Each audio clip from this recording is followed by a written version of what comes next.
The Brazil team we've always seen as a colorful festival of football is now missing Neymar. The big question is, without Neymar, who will emerge as the team's main star? Who will handle the pressure up front? And what plans does coach Carlo Ancelotti have for the upcoming friendlies against Japan and South Korea? In today's video, we'll find the answers to all these questions, along with a look at Brazil's new faces, the possible squad, and Ancelotti's real strategy ahead of the World Cup.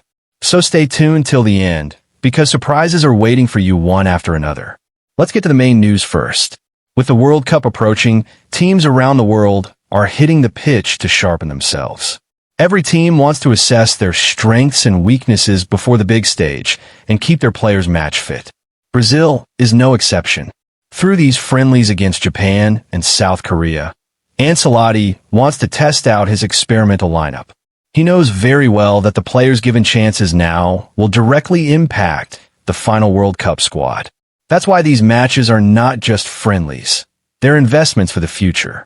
But the biggest setback has come from Neymar Jr.'s injury. The superstar has been struggling with injuries for quite some time. Experts say we won't see him in the Brazil jersey until at least 2025. If everything goes well, he might return for the 2026 World Cup.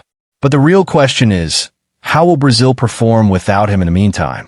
Because Neymar is not just a player. He's a symbol of the team's confidence. His presence on the field creates fear in the minds of defenders.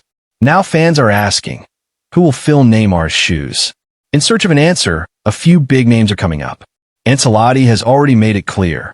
Only those who are in form and fit will get opportunities. And topping that list is Philippe Coutinho. Once a star at Barcelona and Liverpool, many had already written him off. But returning to the Brazilian league, Coutinho has reinvented himself. His recent performances have shown that he still has the quality to play at the international level. Reports from various media suggest Ancelotti has him in his sights, and his name could very well appear in the squad for the friendlies. On the other hand, a few more strong names are set to return to Brazil's attack. Vinícius Junior, currently dazzling for Real Madrid, and Raphinha, consistently shining at Barcelona, are both coming back after a short rest.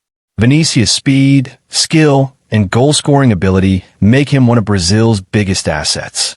Raphinha's creativity and crosses from the wing add an extra dimension to the attack. So, in Neymar's absence, these two could become the team's main hopes. Ancelotti also wants to bring in young talents. Every generation of Brazilian football has produced new stars, and this one is no exception. Some of the players who recently impressed with the U23 team are also in discussion. If they get their chance in the friendlies, they'll have a golden opportunity to prove themselves on the international stage. Now, let's look at the main plan.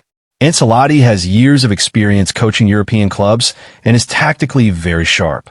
Reports suggest he doesn't want Brazil to be known only as a team of raw talent. He wants them to be tactically solid as well. Without a creative forward like Neymar, his main plan will be to distribute responsibility among the players. In other words, instead of relying on a single star, the team will have to play as a unit. That's why in the upcoming matches, we might see a new kind of Brazil, where Vinícius, Raphinha, Coutinho, and others combine in attack. It's also expected that Ancelotti may bring some changes in defense. Even though Japan and South Korea are relatively weaker teams, they play fast-paced football, which could test Brazil's defenders. Finally, an important update. The final Brazil squad will be announced on the 1st of next month. So, not much time is left. By then, Ancelotti will have decided who fits into his plans and who gets left out. That's why Brazilian media is buzzing right now with just one discussion. Who's making the cut and who isn't? All in all, these friendlies are not just matches. They will determine Brazil's roadmap for the future. Neymar's absence is definitely a huge blow, but Brazil has always produced new stars. This time too, we may see a new name who could one day take Neymar's place. So friends, what do you think? In Neymar's absence, who will step up for Brazil? Is Coutinho ready to begin a second chapter of his career? Or will Vinícius Junior become the real leader of the team? Share your thoughts in the comments. And if you enjoyed the video, don't forget to like, share, and subscribe. Stay tuned, because we'll bring you the final squad announcement before anyone else.